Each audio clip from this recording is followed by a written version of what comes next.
centers and implants. Go ahead and smile. Not so lucky in Las Vegas. Escape to the largest 24-hour gaming resort in Las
Right, we'll always keep you watertight.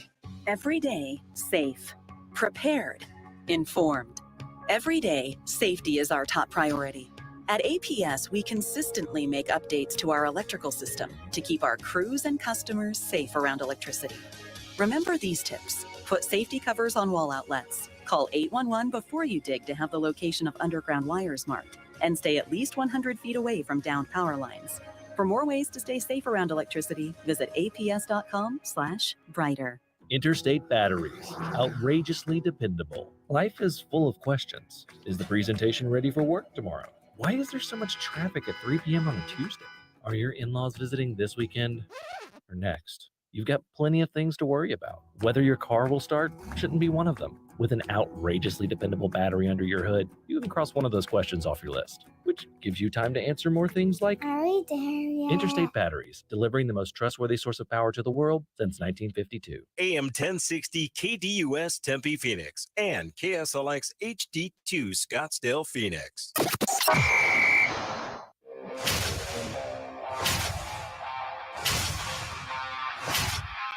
It's the lunch break. Tuesday, October 15th. Welcome into today's edition of the Lunch Break. Chris Schubert here with you Monday through Friday, 11 a.m. to 1 p.m. KDUS AM 1060. You can also check us out YouTube, KDUS AM 1060. You can also check us out on the KDUS 1060 app. We got the video over there as well. So a bunch of different ways to consume this show each and every day. And I'm still recovering from the negativity of yesterday because the negativity continued into what was a problem Monday Night Football game. Just felt like a bore to watch, even though it was close, even though it was competitive. It just was constantly stopping and starting, and it was all over the place, and there were penalties everywhere. And so that is today's Daily Special. Time for our top story of the day. It's the Daily Special. And we will talk about the New York Jets a lot here today on the show because they lose the game last night, Monday Night Football, and we know what that was all about. They then make a trade for Davante Adams, and it also made some news with Haason Reddick that impacts the Arizona Cardinals. So the New York Jets, a top story for us here today because that game last night, a bit of a disaster from a flow perspective, at least. 20-plus accepted penalties between the two teams, and I'm sure when it's not your team playing, it's very easy to just put Monday Night Football on in the background and enjoy some football to start the week, or to, I guess, end the week in the NFL, but to start the work week, and you sit back and you watch that game last night, and boy, was it a ref show. It was an ump show. The calls weren't very good. They were soft. They went against both teams, just not what you sign up for. You don't sit down on a Monday night at the end of the workday, at the end of the first day of the week to consume some Monday Night Football and to see just 20-plus penalties, to see the game constantly be stopped because of a hold or because of a roughing the passer. You don't sign up for that. That's not what you want. And there were 2 roughing the passer penalties in this game that were just brutal, one for each quarterback. Even Aaron Rodgers admitted, you could see him mouth after one, wow, that was soft. And it was just not an enjoyable watch. 204 combined penalty yards in that game last night, the most out of any game this season thus far. I don't know where it ranks historically when it comes to other very highly scrutinized, highly officiated games. I don't know where it ranks all time. I just know for this season, it was the most penalized game so far, at least.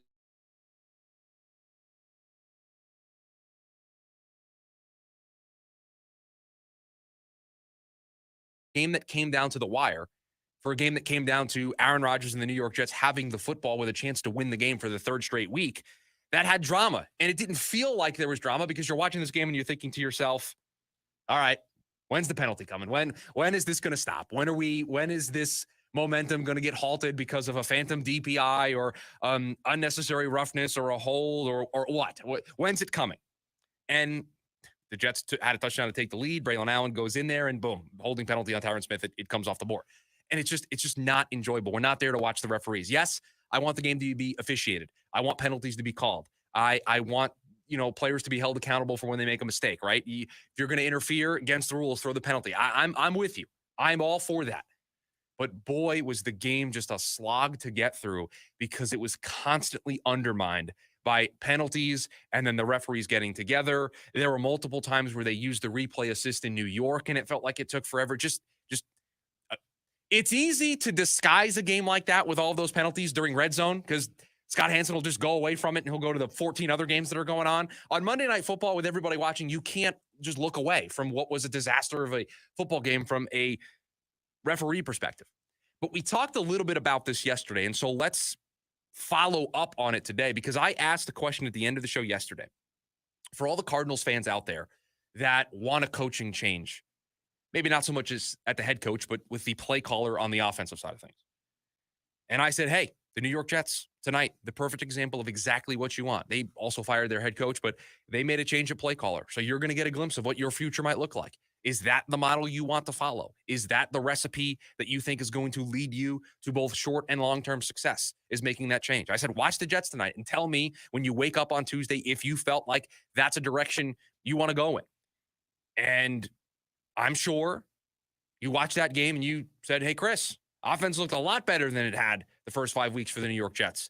They looked much more confident. They looked much more in flow when the penalties were not being thrown all over the place. They looked like a much different unit. And I would agree. I would agree that that unit looked better. But guess what? The Jets did that, and they still struggled on offense. They still committed all those penalties that had plagued them through the first 5 weeks of the season. They still lost the turnover battle. They were still undisciplined. They were, I don't want to say out-coached, but I would give the coaching advantage to the Bills in that game last night. So they made the change that everybody wanted them to make, that everybody thought they needed to make, and that group got better, and yet it didn't change the result. The same things applied. And even more so in the Jets' case, they changed the head coach to try to change the culture, to try to change the accountability. Here in town, we're just talking about making a play calling change. That's not going to fix the accountability. That's not going to fix the unpreparedness. You have a team in the Arizona Cardinals that are flawed. And there isn't a one-size-fits-all solution for what is going on with this team right now. There is not a play caller change or a personnel change or a trade that they could make that is going to instantly change things. There just needs to be accountability. Now, there are moves they can make, and we're going to spend a lot of today's show about a move in particular, and I would love your thoughts, 602-260-1060, because, and we'll get into this in the next segment, we will get into this over the course of the 2 hours, but the New York Jets have given Drew Rosenhaus, the new agent for Haason Reddick, a short window. Looks like it's about 12 hours that Drew gets to try to find a trade partner for Haason Reddick to just get a resolution to this. So we're going to spend a lot of time today about where the Cardinals should be on this. And so producer Dylan, you are going to have to do a very diligent job back there, keeping your eyes peeled to Twitter in case something happens during the show with Haason Reddick while we are on the air today, because it could happen that quickly. Not the only move for the New York Jets, because that is the other part of the Daily Special today. The Davante Adams thing finally gets done. He's going to go to New York. So after dropping that Monday Night Football game and going to 2-4 on the season, losing their opportunity to take over first place, they very quickly got the Davante Adams deal done to try to salvage their season, trading a conditional third-round pick, I believe, that can be a 2 based on performance. And there's a great image, if you haven't seen it. Aaron Rodgers was on Pat McAfee today on a Tuesday, and he's doing his interview, and he kind of looks off to the side, and he does a little head nod, and entering the screen is Davante Adams, and the smile on both of those guys' faces tells the story that they are very happy to be back together once again. And again, we're not going to make this all about the Jets here today, but Monday Night Football last night, I thought it was a disaster of a game from an officiating perspective, and the New York Jets are kind of spearheading the conversation we're going to have here today because they were active. They made moves to try to improve their team. They acquired somebody to help their team. They brought somebody into their building in Davante Adams to help them, to try to turn things around, to try to find more comfortability in their offense, to try to find more confidence, to try to get more structure.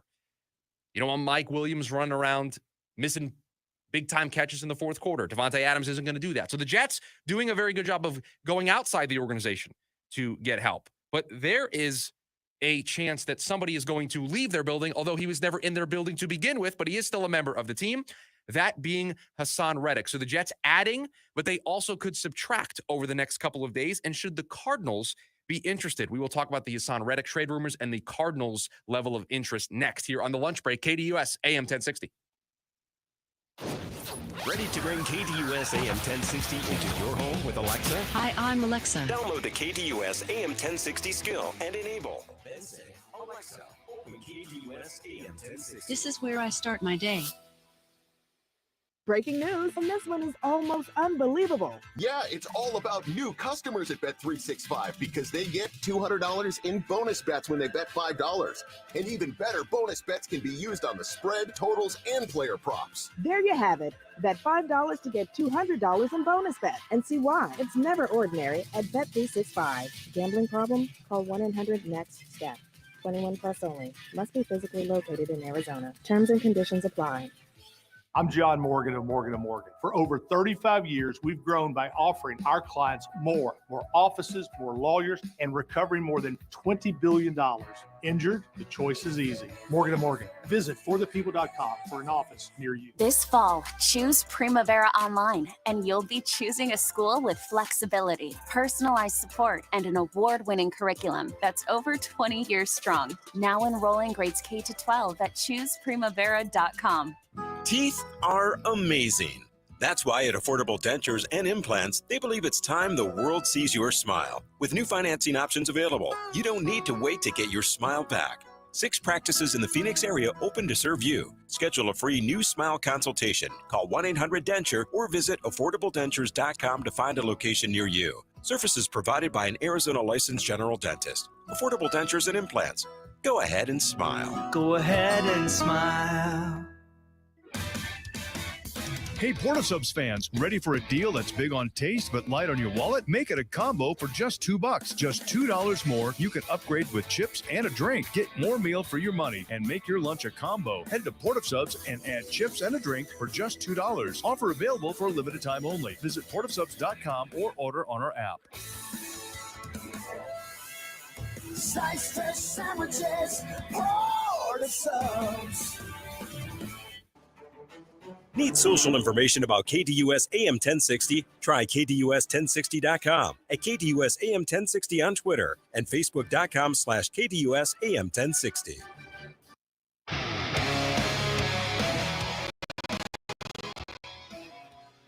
I didn't know it was NFL trade deadline day, because in the middle of us doing that whole conversation about Davante Adams and setting up our conversation here about Haason Reddick, the Buffalo Bills said, we'll join the party. We'll trade for Amari Cooper from the Cleveland Browns. We'll do a pick swap with Cleveland to get Amari Cooper in the building. So you are seeing teams get a little more aggressive than we have seen in the past, specifically in terms of the NFL, of improving their team with big name splash trades. I mean, how often have we discussed the idea of, when's the NFL trade deadline?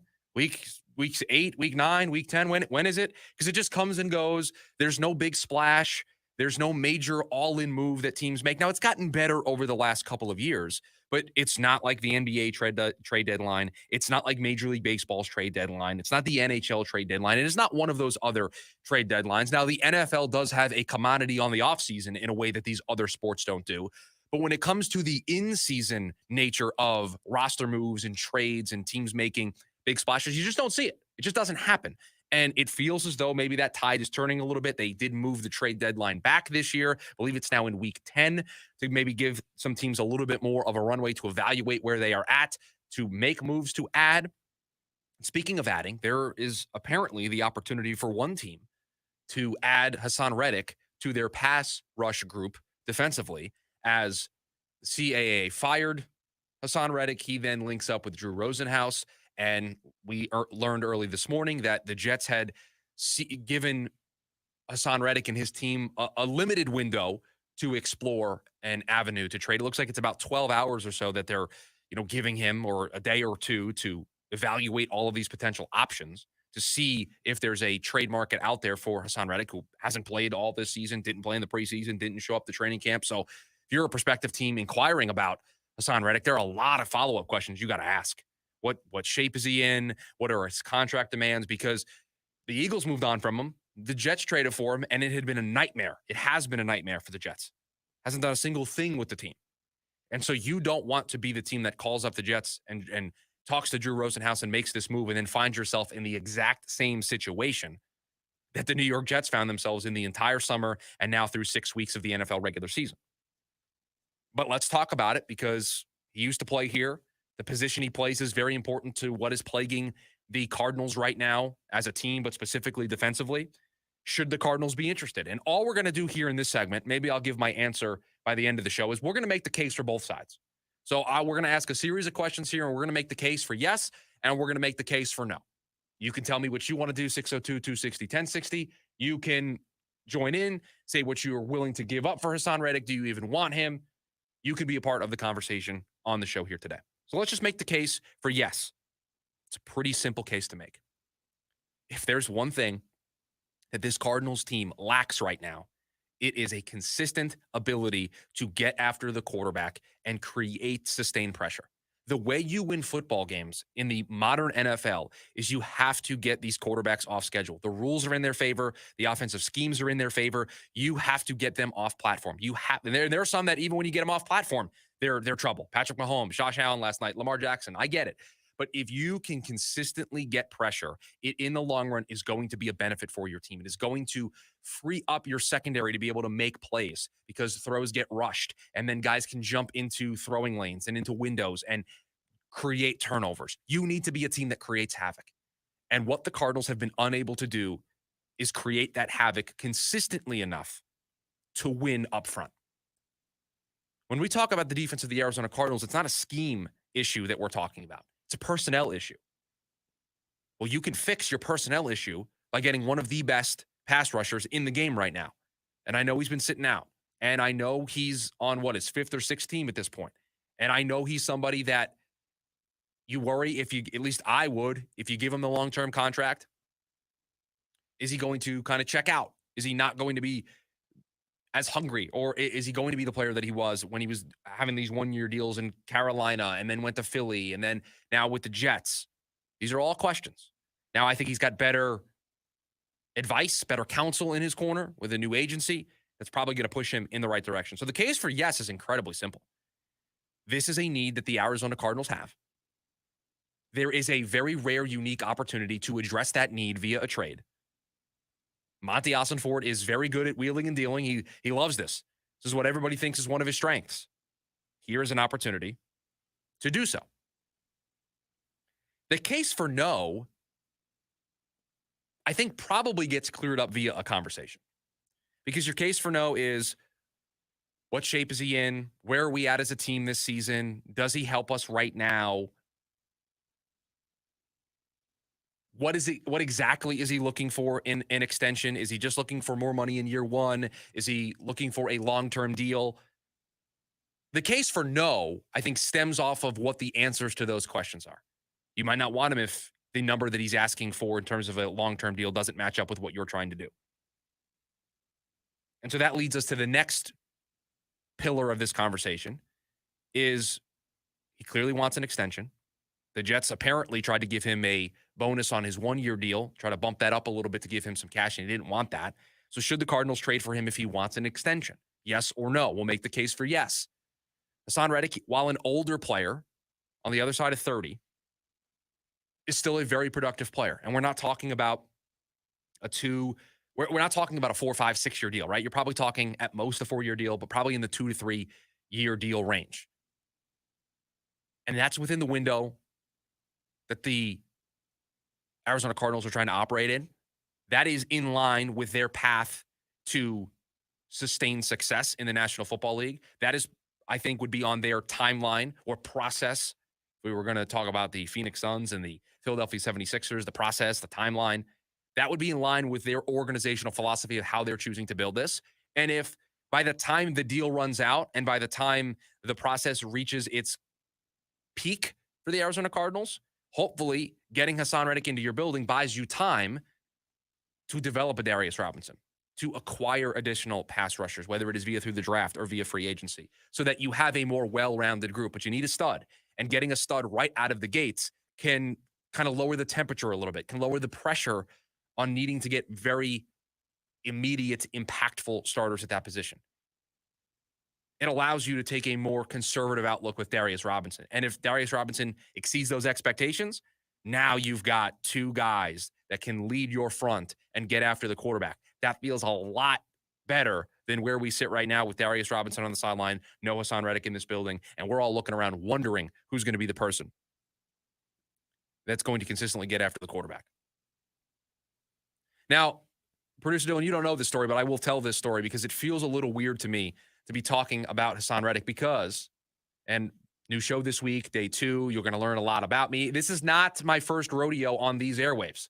Way back in the day, I did a show here, and I had a little bit of a flashback there in the moment talking about Haason Reddick's impact for the Arizona Cardinals because I sat across from where I am standing right now, and I talked about what the Cardinals should do with Haason Reddick and the franchise tag and should he still be here. And so it brought back all of those memories. It brought back all of those flashbacks of having that conversation because here we are all this time later, 2024, talking about would Haason Reddick make the Cardinals a better team when they could have just probably kept him the entire time.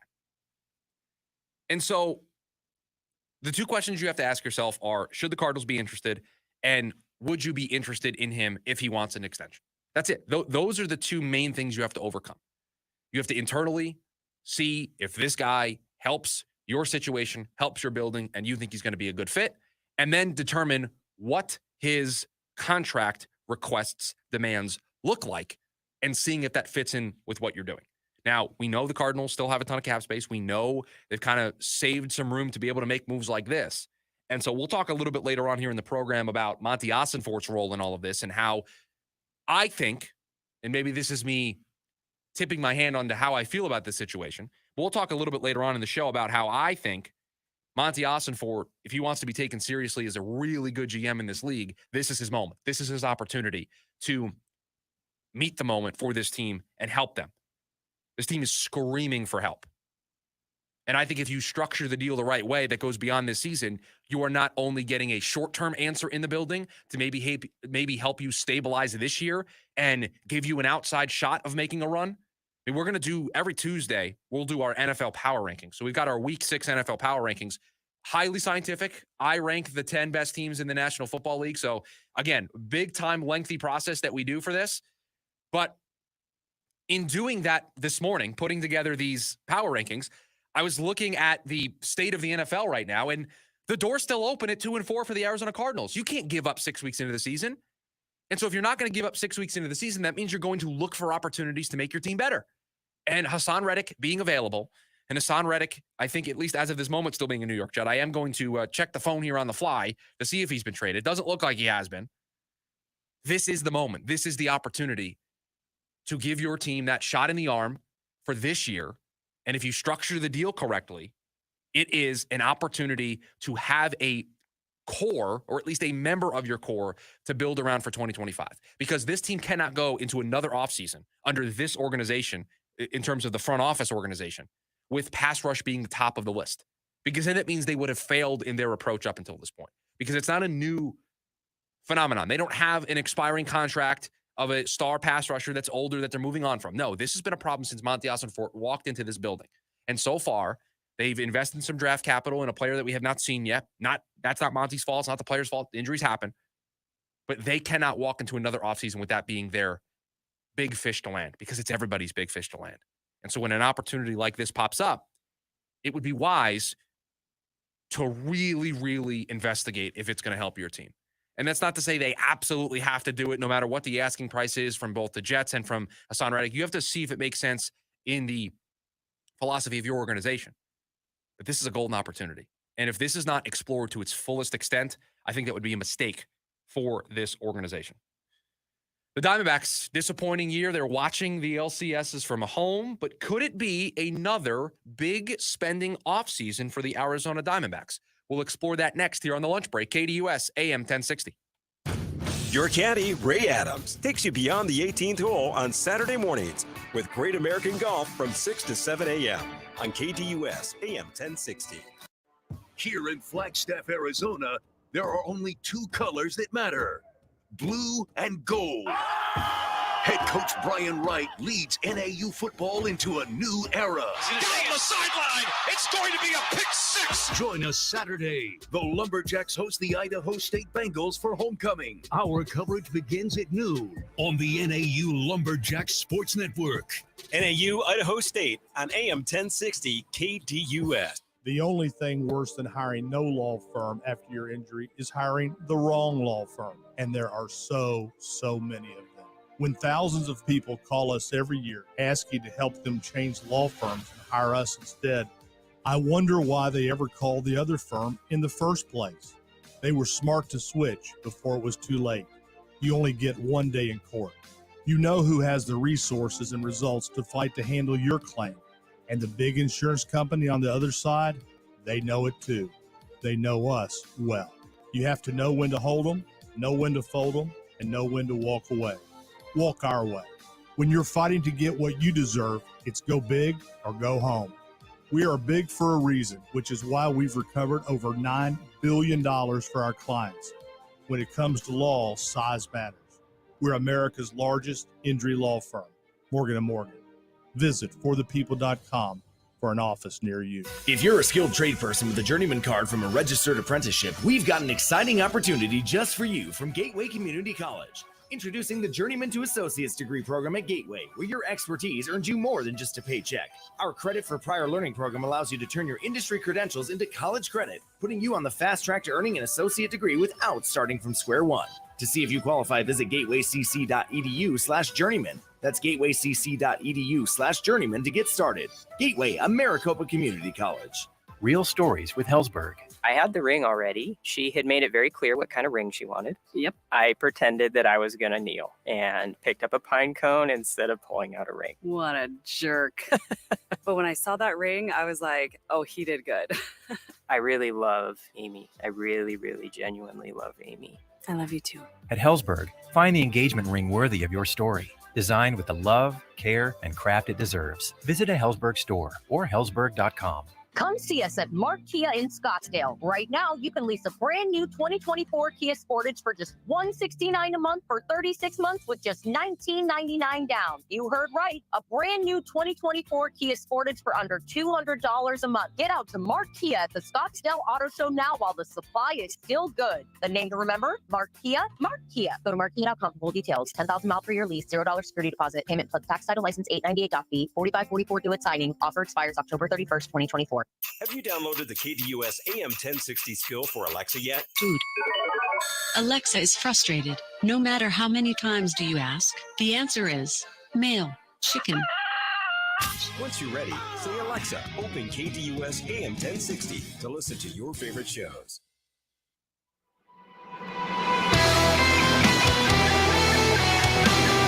Welcome back. Lunch break, KDUS AM 1060. Now, producer Dylan, should I take great offense to there not being an audience today here for the show? Because yesterday we had quite a few people in there watching the first episode or the first edition of the show. And today I didn't get that same audience. I didn't get that same.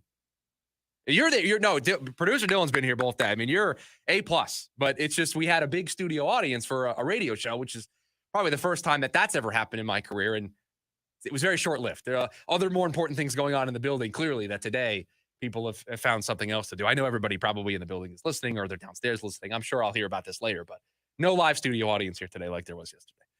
The LCS had 2 games in action. We'll break that down a little bit later on here in the show, probably in the next segment, but want to touch on the Diamondbacks a little bit because yesterday we got into the idea of if there's anything to take away from what we've seen thus far in the playoffs and who's still left in the LCS. Is there something that the Diamondbacks can take away from those teams? And we talked about the 3 big payroll teams, not really anything to take away there. And the Guardians really being the comparison point. The model that they've built their team out is probably very similar to the way Mike Haason is building the Arizona Diamondbacks. Now, the Diamondbacks did something this year that is new for them. They spent a little bit more than is expected, or at least has been expected from this market. In records level of money, I think it got up to $175 million. I know it was north of 170. Depending on where you look, depending on who you talk to, the number ranges anywhere from 173 to 175. It was a lot of money in comparison to the way this team had spent in the past. I was doing a deep dive this morning into some of these numbers, and last year it was $123 million. The years before that, it was the high 90s, didn't cross over the $100 million mark, but it really kind of topped out at $120, $130 million. So making a run to the World Series, getting that influx of playoff TV money, the extra games, the extra gates, opened the door for Ken Kendrick to spend a little more. And I thought that was a welcomed show of support to an organization that was doing a lot with a little. And listen, I don't want to do the big market, small market baseball conversation here on the radio on a Tuesday during football season. But what I will say is these small market teams, the way they are able to keep their competitive windows open is the reinvestment of the dollars. You will see some teams take the 1-year surplus and they just pocket it. And they don't reinvest at least a small portion of it back into the team's operating expenses, into the payroll. Well, Ken Kendrick did that. And he has talked, we know the Jordan Montgomery quote that's been floating around this entire playoff run, but there was also him talking about how he expects there to be a sizable payroll this year. He wouldn't guarantee it to be the same or to be more, and I think that's reasonable. But last year, they had a payroll that was north of $170 million. They spent a lot of money. Multi-year, big money contracts to Jordan Montgomery, Eduardo Rodriguez. Mike Haason saw a problem with his starting rotation and gave out 2 big contracts. Gave out a multi-year deal to a lefty in Eduardo Rodriguez, an innings eater, somebody for the back end of the rotation, and then capitalized on an opportunity with Jordan Montgomery not having a lot of suitors, his contract demands not being met where the market felt his value was, and Mike Haason, good GM, took advantage of the situation. Re-signed Lourdes Gurriel Jr., spent big money on Jock Peterson as a DH. So there was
AM 1060 and the KDUS 1060 app.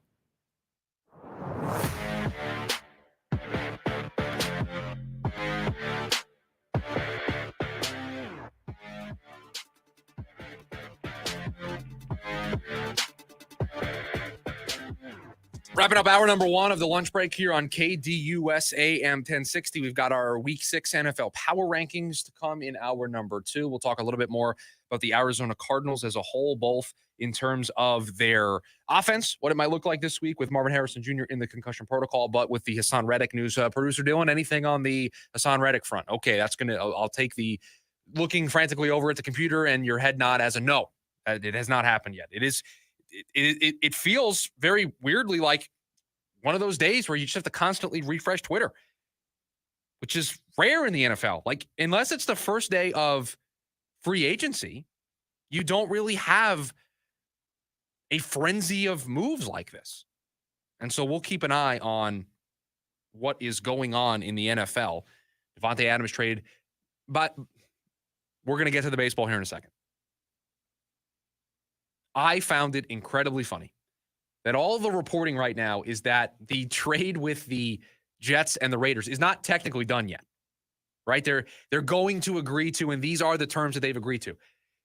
Aaron Rodgers did his interview for Pat McAfee in the Jets building today, and Davante Adams was in the building. Like, we don't have to pretend anymore. I know the paperwork probably hasn't been filed yet, but we don't have to pretend. There's reports that just dropped in the last break about a restructured contract that Davante Adams just agreed to. So, like, we don't have to pretend anymore. He's going to be a Jet. We can just stop the we'll have the deal done by the end of the day. We don't need any of that phrasing. All that can go away at this point. Let's get back into some baseball conversation because I don't know how much of it we're going to get into hour two of the program. It could have been, and I know the Bills are a New York team, but it could have been the trifecta last night for the New York sports market with the Yankees winning game one of the ALCS, the Mets coming back and evening up their series with the Dodgers in game two out there in LA. And then the Jets could have won on Monday Night Football. It would have been a clean sweep for the New York teams. And even though the Jets play in New Jersey and even though Buffalo is still a New York team, that's how it would have been viewed. But what I find so interesting here in the early going, we've played 3 combined games of the LCSs so far, is I think the Yankees have the clearest path they've had in a really long time to make it to the postseason or make it to the World Series and to win a World Series. Haven't been there since, 2009? And the last time they were there, they won it. They are a team that spent a lot of money, has a lot of superstar players, made the big trade for Juan Soto, got him out of the division here in the National League West. And they've had the easiest path so far, won the division. And then the 2 teams that you probably would have said on paper are the 2 teams that would have given them the most trouble. That's not to say the Guardians still can't give them trouble. I still think the Guardians are going to present a challenge. And a series doesn't truly start until a team wins a road game. Now, that hasn't happened in the ALCS. It has happened in the NLCS. But the Astros and the Orioles were the 2 teams that probably could have given the Yankees the most fits. The Astros because of the history that those 2 teams have, and the Orioles because they've played them pretty well. On the other hand, they haven't played those teams. Those teams are gone. So they've gotten instead the Kansas City Royals, who didn't play well down the stretch, kind of backdoored their way in. And now they face the Cleveland Guardians. And if you know anything about the Yankees and in the postseason, they own AL Central teams. Just ask the Minnesota Twins. And so for a team that has this high of a payroll, that has these types of expectations every year, that has 3 of the 15, 20 best players in Major League Baseball. You have Aaron Judge, you have Juan Soto, and you have Garrett Cole. So they bring the brand appeal, they bring the star appeal, they bring the big market appeal, the budget appeal. This is their easiest path that they've had in a long time. They've got to take advantage of it. They're off to a good start. They won that game last night, and they will see tonight, because they're the only thing in town when it comes to baseball. We'll see if they can take a 2-0 series lead and hold serve at home and head back to Cleveland. Now, we talked about a series doesn't start until a road team wins a game. That's exactly what happened in game 2 yesterday for the Mets against the Dodgers. And we said yesterday that I don't think there are Diamondbacks fans that are rooting for any of these two teams. That the Dodgers certainly not going to get the rooting interest of this town, and the Mets not 100% the reason, but one of the reasons why the Diamondbacks aren't in the playoffs right now, because they couldn't sweep that doubleheader. So no love lost there, and it is a New York team. But this series has been a roller coaster already, and they haven't even left LA yet. All right, I guess they have today. They're going to play in Citi Field tomorrow. Game 1, a blowout from the word go for the Los Angeles Dodgers. They win that game 9-0. The bats for the Mets go cold. Jack Flaherty looks really good. Kodai Senga doesn't for the Mets, and the Dodgers kind of flex their muscles, show off why they are the Los Angeles Dodgers, why they won the most games in Major League Baseball, why they're the 1 seed in the National League, won 98 games, have 3 MVPs at the top of their lineup, saw it all on display. Traded for Jack Flaherty at the deadline. He comes through with the best start that the Dodgers have seen in the postseason since 2021. You name it, the Dodgers did it in game 1. And then they decided to do something very interesting.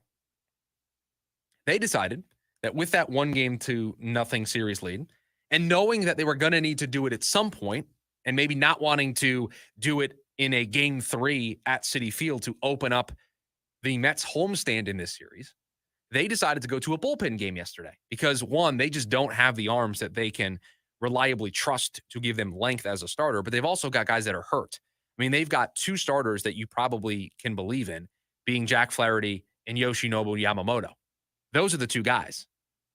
Yes, Walker Buehler is going to make a start in this game, but he has not been the Walker Buehler of years past, and they're going to have to probably go to a bullpen game again at some point in the series. So they don't have the guys up front. Tyler Glasnow hurt, Clayton Kershaw hurt. I mean, what this rotation was built around is just on the injured list. So they go to a bullpen game yesterday, and it gets off to the worst start possible because one batter in, Francisco Lindor, hits a home run, and it's 1-0. And then a second-inning grand slam, and it's 6-0. Now, the Dodgers clawed back in this game. The final score was 7-3. They made it a little bit more stressful. But the Mets were able to do what you're supposed to do on the road as the road team in this type of environment. You win 1. Go back to your home ballpark with the series being even, and you have flipped the script because now the Dodgers can't hold serve. You start a series, if you're the Dodgers, if you hold serve at home, you're going to the World Series. You win games 1 and 2. Doesn't matter what happens in Citi Field. You come back home, game 6, game 7, boom, you're going to the World Series. Well, that's not the case anymore because the Mets stole a game on the road. And now the Dodgers are going to have to return serve and steal one at Citi Field over the next couple of days in either games 3, 4, or 5. And as somebody who's from the East Coast, has a little bit of a rooting interest here for the New York Mets. I'll put that out there. This has been watching a LCS that the team that you are a fan of is involved in. Not a fun roller coaster ride. Uninterested. Now, watching the other series, easy. You sit back, kick your feet up, you enjoy some nice playoff baseball, and this is how it works in any sport. It's always more stressful when your team's involved. When there are other teams involved, you just get to enjoy the chaos. And I can't tell you how many people are like, oh, man, what a great series, or, oh, it's been so much fun to watch. No, not really. Not really. Was it fun last year in Game 6 and Game 7 against the Phillies, down 3-2, having to make that comeback? No, not fun. The result was great. Had a great time at the end, but no, the journey, not the best. Very stressful, knowing that you're facing 2 elimination games and you're down to what could potentially be your final 27 outs. No, not enjoyable. Not a good time. But that's what we all watch 162 games of the regular season, or 17 games of the regular season in football, or the 80+ games in basketball and hockey. It's just for the playoffs, for the environment, for the chaos, for the drama that is the playoffs. And so far, I think the baseball playoffs have delivered. I mean, these series have been a lot of fun, specifically on the National League side of things. The division series between the Phillies and the Mets was excellent. The Dodgers and the Padres was excellent. I mean, those teams were playing baseball at a higher level than anything that was going on in the American League side of things. I saw people talk about how the National League division series were actual baseball and the American League side of things was beer league softball. That's what it felt like. It just did not feel like the drama-infused stuff that we had on the National League side of things. Well, now, 4 wins away from the World Series, the drama is there on either side. And so we'll see if there's a opportunity for a rematch of the Subway Series. in 2000. If the Guardians can, with a first-year manager, break, there's just so many different storylines about all of these teams, right? And I was just thinking about it as we were doing the segment. There is something hovering over every single one of these teams that they can erase from history. The Cleveland Guardians, a rookie manager, haven't won a title in 80 years, one of the longest droughts in professional sports. You have the Yankees. While they're the big bad Yankees and they're always competitive and they're always in the playoffs, they've not gone to a World Series since 2009. Trust me, as somebody who consumes New York sports talk radio, they let you know about it every day. So there's some pressure there. There's pressure on a organizational structure that has been an institution in baseball since the 90s that is constantly under attack for the way that they operate, the way that they do things. And then on the National League side of things, the Dodgers, one of the highest payrolls in all of sports, spent over $1 billion this past offseason, have 3 MVPs at the top of their lineup, have arguably, at least not in my opinion, but some would argue, the best player in all of baseball. He is the best player in all of baseball, in my opinion, in Shohei Ohtani. But there is the cloud hanging over that organization of the title that you won in this era. You won during the COVID-shortened season. You won in only a 60-game sample size. And over the course of 162, and then playing in the postseason under Dave Roberts, you have failed at meeting that mark. So that's your storyline there. And then for the Mets, you have an organization that was in the World Series in 2015, hasn't won a title since 1986, only has 2 in their franchise's history. I mean, again, I know it's the Dodgers and the Yankees and the Mets, and they spend a lot of money, but there are storylines. There are real tangible things that are historic for all of these teams. The Mets have a first-year manager. I mean, you have 2 rookie managers in Carlos Mendoza and Stephen Vogt that are Vogt 4, Mendoza 3 wins away from going to the World Series as a rookie manager. That's incredible. There are people who didn't think the Guardians were going to make the playoffs. They won 90-plus games, won the division. The Mets were 11 games below 500. They needed a McDonald's mascot and a hit pop Latin song to turn their season around. And yet here we are with those teams potentially going to the World Series. Now, listen, I'm the baseball guy. So I'm always going to get excited about this stuff. But I don't know how you can't get excited about all of these storylines and how they are potentially going to play out. Not to say you have to root for one of these teams. Trust me, I don't need the phone lines lighting up with people saying, we're not rooting for the Dodgers. We're not rooting. I get it. We're not rooting for any of these teams. But from just a drama and storyline perspective, all of these teams, despite 3 of them being teams that spend a lot of money, there are some nightmares that those franchises are trying to shake. There are demons. There are house of horrors that those teams are trying to overcome.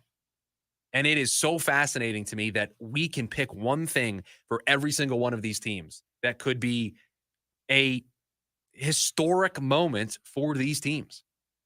Could you imagine if one of the first-year managers win the World Series? They've got a chance. Could you imagine if the New York Yankees win their first title since 2009? What's that going to look like from a national coverage of the sport perspective? Could you imagine what it would be like if Shohei Ohtani wins a World Series in his first year with his new team? Again, the storylines are endless. There's a chance he pitches in the World Series. So there's just so much about the baseball playoffs that is exciting to me. There is so much to get amped up for. And we still have another round. We still have the championship deciding round. We still have the World Series in front of us. And so with just one game tonight, I will be keeping my eye on the Yankees and the Guardians in game 2 to see if the Guardians can do what the Mets did and steal one on the road and then head back home with the series knotted up. Listen, I think everybody wants these series to go as long as humanly possible. You want all of these series to go the maximum because they're drama-filled, because they will be... AM 1060 KD. They will be just a lot of fun. They will be a lot of fun to consume. So that's our recap of the LCS. That's our recap of how things look here so far through the first 3 games, right? 2 in the National League side of things, 1 in the American League side of things. Oh, that the outro. Dylan's playing the outro music in my ear, and that tells me that I got to get out of here for hour number 1. I hate that he's doing that to me, but that means hour number 1 is in the book. So hour number 2, we've got some more Cardinals talk. We will get into the Week 6 NFL Power Rankings. We'll talk more about Haason Reddick. We will do all of that. Now we're number 2. It's the lunch break. KDUS AM 1060. AM 1060 KDUS Tempe Phoenix and KSLX HD2 Scottsdale Phoenix. Breaking news, and this one is almost unbelievable. Yeah, it's all about new customers at Bet365 because they get $200 in bonus bets when they bet $5. And even better, bonus bets can be used on the spread, totals, and player props. There you have it. Bet $5 to get $200 in bonus bet, and see why. It's never ordinary at Bet365. Gambling problem? Call 1-800-NEXT-STEP. 21 plus only. Must be physically located in Arizona. Terms and conditions apply. By now, you've heard all of our ads. America's largest injury law firm. But what does that really mean for our clients, for you? It means that when you hire us, you don't just get a lawyer, you get a legal army, almost 800 lawyers alone. That army includes an entire legal team, specialist lawyers, investigators, and a 24/7 client satisfaction staff. Just like if you were going into surgery, you wouldn't trust one person to handle the paperwork, the scheduling, the anesthesia, and the surgery. Have you ever seen a surgeon operating alone and without resources? No way. Why would you trust a small firm with your case? Your case is a big deal to us. When it comes to law, size matters. We're America's largest injury law firm, Morgan & Morgan. Visit forthepeople.com for an office near you. We believe everyone deserves access to fresh food. That's why the Kroger Company created the Zero Hunger, Zero Waste program to share fresh food with the people in our communities. Our program and foundations have donated 3 billion meals since 2017. That's nearly 10 meals for every person in the U.S. Together, we can do more for our neighbors. Just round up your purchase at checkout. Fries, fresh for everyone. Labrie, Mayock, Petrucci, Portnoy, Rudis. Dream Theater, 40th Anniversary Tour. February 18th at Arizona Financial Theater. Dream Theater. Tickets on sale now at livenation.com. Don't miss Dream Theater, 40th Anniversary Tour. Right now at Mark Kia in Scottsdale, lease a 2024 Kia Sportage for $169 a month for 36 months with just $19.99 down. The name to remember? Mark Kia. Mark Kia. Go to markkia.com for full details. 10,000 mile per year lease, $0 security deposit, payment plus tax, title, license, $898 fee, 4544 due at signing. Offer expires October 31st, 2024. AM 1060 KDUS Tempe Phoenix and KSLX HD2 Scottsdale Phoenix.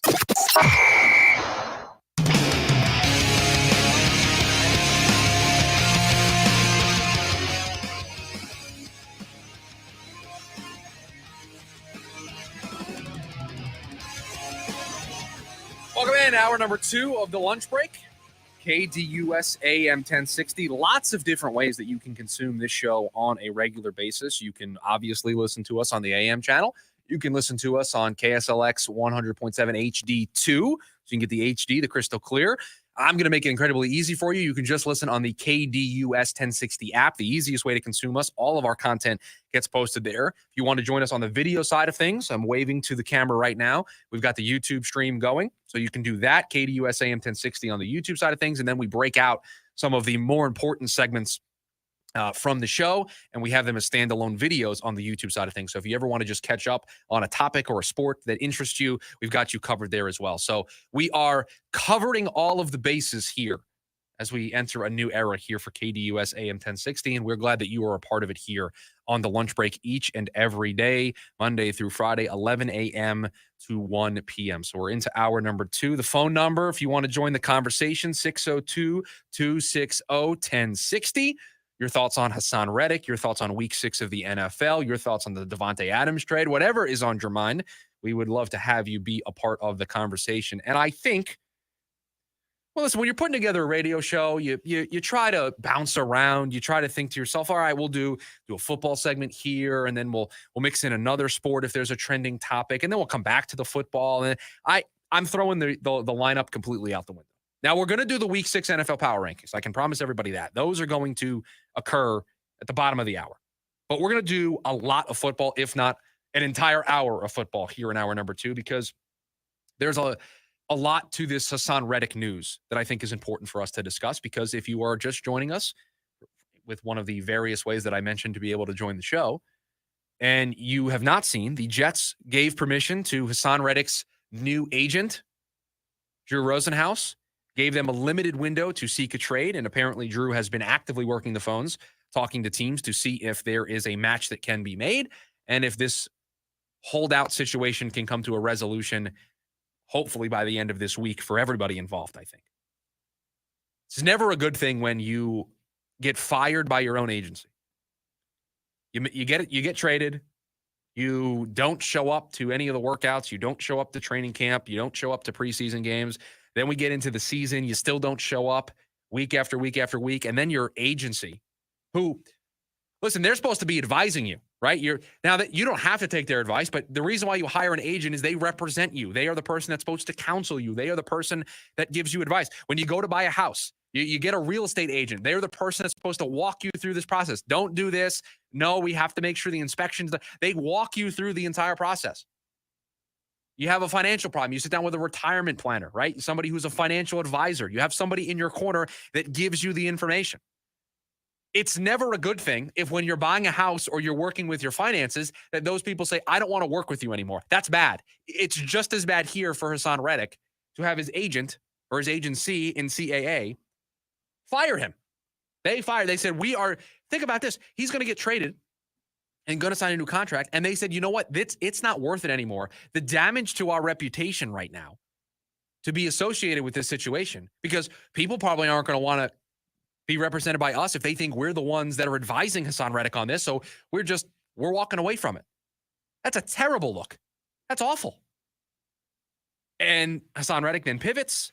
I thought after CAA fired him that he wasn't going to hire a agent, was going to represent himself, and that this was going to go on forever.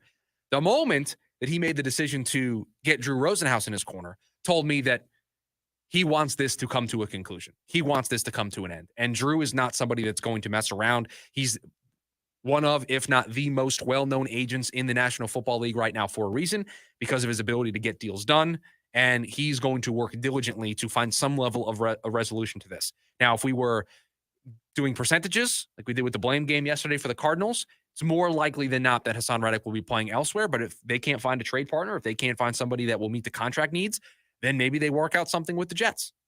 But it feels like the winds are pushing us in the direction of Haason Reddick being someplace else. So that allows us to open the door for the conversation of should the Cardinals be interested.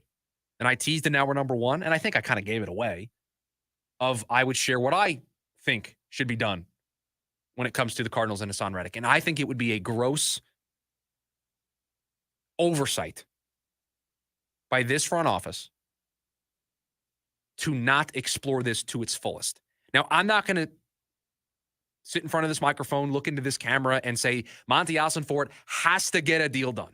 That's not how sports works. You don't know what the Jets will be asking for. You don't know what Haason Reddick's contract is going to want to look like. You don't know any of those things.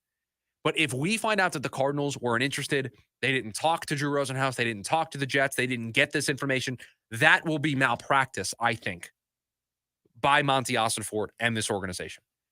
Haason Reddick makes this team better both in the short term and the long term. And there are very few opportunities that come up in the National Football League like this one, where the needs of a team match what the market looks like in terms of the quality of the player that is available. And one player does not fix the problems for the Arizona Cardinals. But Haason Reddick's presence on this team would have them going in the right direction. And I think just one player, one addition to this defense, a player of this caliber that can create this much pressure defensively, will change the way we feel about this defense. It will change our perspective of maybe some of the coaching decisions that we have been talking about for 2 days now. And for a lot of you, probably longer than that throughout the course of the season. We just started the show during week 6, so I don't know what the conversations were like in previous weeks. I'm just assuming. And so I look at this as a rare moment for an organization to take advantage of another team's mismanagement. And it's not fully on the Jets, but it does kind of reek of some mismanagement for it to even be at this point. This is Monty Ossenfort's path to making that big splash. Those viral moments that we get from him on draft day when he's working the phones and he's talking to coaches and he's talking to Michael Bidwell and he's wheeling and dealing and trying to move up and move down and everybody goes nuts over, man, look at this GM just working the phones. He has everybody scared. He's such a good GM. He's able to navigate the stressful time that is the NFL draft. I agree. He's done a great job of mastering that time of year. And his free agency approaches, I think, are incomplete right now. His first major offseason to make an impact in that regard has some incompletes, trending towards being some failing grades. This is an opportunity right now to make a big splash that nobody, I think, is going to be overly critical about. I don't think you're not going to give up a first-round pick for him. You're not going to give up a second-round pick for him. The draft capital that you're going to give up for Haason Reddick to make this deal happen with the New York Jets is going to be conditional, and it's going to probably be a early day 3 pick, late day 3. It's not going to be a king's ransom. Now, the contract's a different story, but you have set yourself up for this moment. You have set yourself up for this opportunity. And if you're not going to take this opportunity, I then have to start to question if there is an opportunity that will present itself that the Cardinals will jump all over. We are going to talk a lot about on this show. You will hear me discuss it a lot. But a team that can create maximum flexibility in their organization are the ones that take advantage of these situations. And what I mean by that is the teams that keep their draft capital in-house and acquire additional draft capital and maneuver the cap well and keep additional cap space and are constantly looking 2, 3, 4 years ahead to maximize their assets are the teams that can capitalize on these opportunities. The reason why the Dolphins were able to get Tyreek Hill, Tyreek obviously wanted a big payday. He wanted to go to Miami, so that helped because he got to pick his destination. But it was because the Miami Dolphins set themselves up in terms of the draft compensation and the dollars that they had available to be able to make that move. You want your organization to be like that. You want your organization to have the arsenal, to have the assets in-house to make a splash. The Cardinals have the assets to make the splash, and they need to go all in. This is not the Jets pushing all in for Devontae Adams. This is not the Jets pushing all in for Aaron Rodgers. This is not other all-in moves that we've seen in the past from different franchises. This is not reeking of desperation. This would be a shrewd move by a front office that, at least with what we've seen from a social media perspective, wants to give off that vibe. Well, guess what? I want the actions to match the vibes. I don't want this to be about vibes. I want this to be about action. I want this to be about deliverables. And there is a deliverable here for the Arizona Cardinals, and that deliverable is going out and getting Haason Reddick, or at least at a minimum, doing everything in your power to be in the final mix. Because if not, I don't know. It feels like you'd be giving up on the season at that point. A golden opportunity to fix the one thing that has plagued your team all year long, and you're not going to actively pursue it, would be a mistake. We'll have more on Haason Reddick and the Arizona Cardinals a little bit later on here on the show. I'm calling an audible, producer Dylan. I hope you're okay with it. I'm moving up the Week 6 power rankings. I will give you the top 10 teams, at least as I see it right now, through 6 weeks of the NFL. We'll do it next here on the lunch break. KDUS AM 1060. Carving out time in your afternoon for the Doug Gottlieb Show right here on KDUS AM 1060, 100.7 HD2, and KDUS1060.com. Weekdays from 1 to 3 p.m. Here in Flagstaff, Arizona, there are only 2 colors that matter: blue and gold. Head coach Brian Wright leads NAU football into a new era. Down the sideline, it's going to be a pick 6. Join us Saturday. The Lumberjacks host the Idaho State Bengals for homecoming. Our coverage begins at noon on the NAU Lumberjacks Sports Network. NAU Idaho State on AM 1060 KDUS.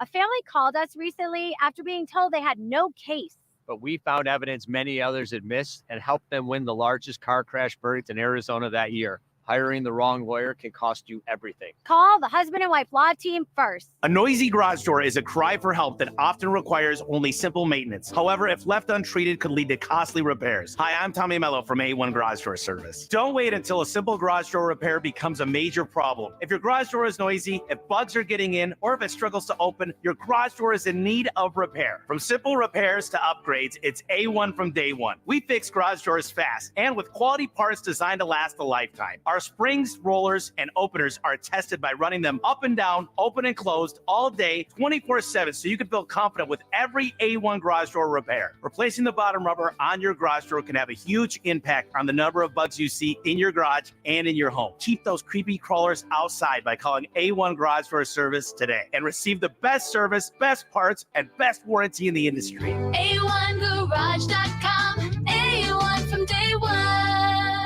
Call today and take advantage of our $29.95 tune-up special. Stop letting your bladder call the shots. Talk to Arizona urology specialists about frequent urination and take back control today. Arizona Urology Specialists, personal care for life's most personal issues. Visit ArizonaURO.com or call 602-887-2160.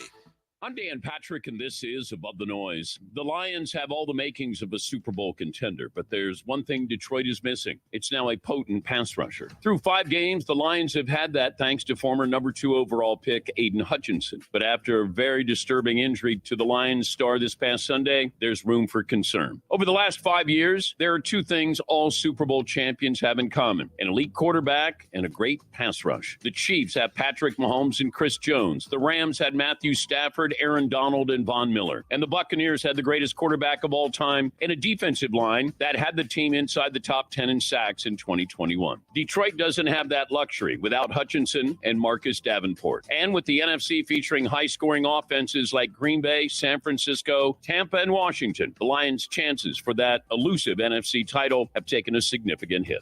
I'm Dan Patrick, and this is Above the Noise. Don't you hate it when your fantasy football season is over before it really began? Like your running back tears his ACL or QB1 is out to lunch this year?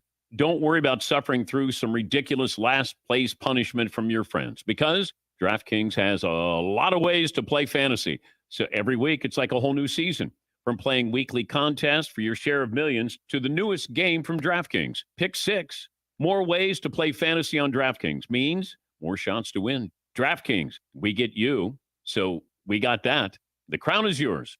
Gambling problem? Call 1-800-GAMBLER. In New York, call 877-8-HOPE-NY or text HOPE-NY at 467-369. In Connecticut, help is available for problem gambling. Call 888-789-7777 or visit ccpg.org. 18 plus in most eligible states, but age varies by jurisdiction. Eligibility restrictions apply. Void where prohibited. See terms at DraftKings.com. Listener rewards for you with the KDUS 1060 app. Download today to hear all of the national and local shows you love. That's the KDUS 1060 app.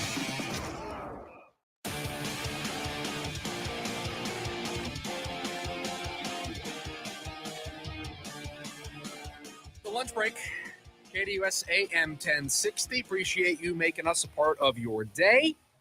Almost 2 hours in the books. And every Tuesday here on the show, at least during football season, we will do our NFL power rankings. Now, before I get into doing this, and we'll explain it, producer Dylan, I'm going to try something here, because in putting together the studio that we have here, we've got a lot of stuff. You want to check us out on the YouTube side of things. I've got a TV with the show logo behind me. There's a very bright light in my face. I've got multiple cameras and angles. I've got multiple screens. Well, one of the things that we tried to do was give me the ability to push buttons, which was both cool and scary at the same time. When I asked the question, I'm like, hey, could I potentially push some of the buttons? And they're like, yeah, we'll give it a shot. So I have the ability to play off sounders from in here. And there's again, a lot of buttons in front of me that I'm able to press. I'm going to see, because if I'm able to do this, boys, it's going to make this segment a lot more fun. I'm going to try to play the NFL music.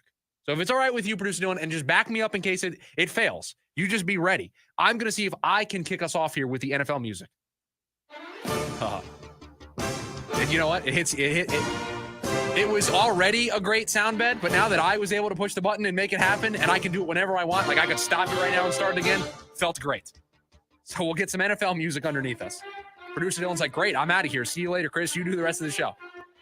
We will do our Week 6 NFL Power Rankings, are very scientific, very informative. They are world-renowned. NFL Power Rankings through Week 6 of the NFL season. My top 10 teams, at least as they stand entering Week 7 of the NFL schedule. And we will start with our team at number 10. And it's not going to be pretty, although it was pretty this past weekend when they dropped a 50 spot. This is a team that has a defensive-minded head coach. They have a offense that is really firing on all cylinders. Baker Mayfield is playing particularly well. The Tampa Bay Buccaneers are my number 10 team. Again, it's not going to be pretty at times. Baker Mayfield is going to make those silly mistakes. But I think they're well coached. I think their offense is finding themselves. Their new offensive coordinator there that is just, I think, maximizing the personnel. I mean, you have Mike Evans, you have Chris Godwin, you have Bucky Irving and Rachaad White. You have talented offensive players that can get you into flow, and they've shown we can score with the best of them. We need to drop 50 to win a football game. We can do it. I don't know how many teams in the NFL can do that. The reason why they're so low, I just don't know if I'm fully bought in on Baker yet. I don't know if I'm fully bought in on what I've seen through 6 weeks. Have I seen enough to make them a top 10 team? Yes. I think that says more about the teams that are on the outside looking in than it does about the Bucs. But if they continue to play well, if they continue to show what they are showing offensively, then they are going to move up this list. The number 9 team, the Washington Commanders. Despite the loss to the Baltimore Ravens, I said I'm not totally bought in on the Tampa Bay Bucs. I'm bought in on the Washington Commanders because I'm bought in on Jaden Daniels. I did not think he was going to get to the NFL level and be this good this early. I thought there were going to be some growing pains. I didn't necessarily love the coaching staff that they put him around with a defensive-minded head coach and a play caller that we know all too well from Arizona. I wasn't sure it was going to look this good this early. And I know they lost, but they went toe-to-toe with an MVP candidate. Spoiler alert, they went toe-to-toe with one of the top 4 teams, at least according to the very scientific lunch break power rankings. And they stayed in that football game. So I am a believer in the Washington Commanders. And I'm here to tell you, the other reason why I'm a believer in the Washington Commanders is they get to play the Giants. They get to play the Cowboys. They get to play the Eagles. The NFC East is not the division we thought it was. And the Washington Commanders might be the favorites in that division. And so they are represented strongly here as the number 9 team. Number 8, the Atlanta Falcons. Kirk Cousins, bringing the swag, bringing competent quarterback play to a skill position group that has been longing for it. Bijan Robinson, Kyle Pitts, Drake London. All they needed was a quarterback that could make their offense work and be on schedule.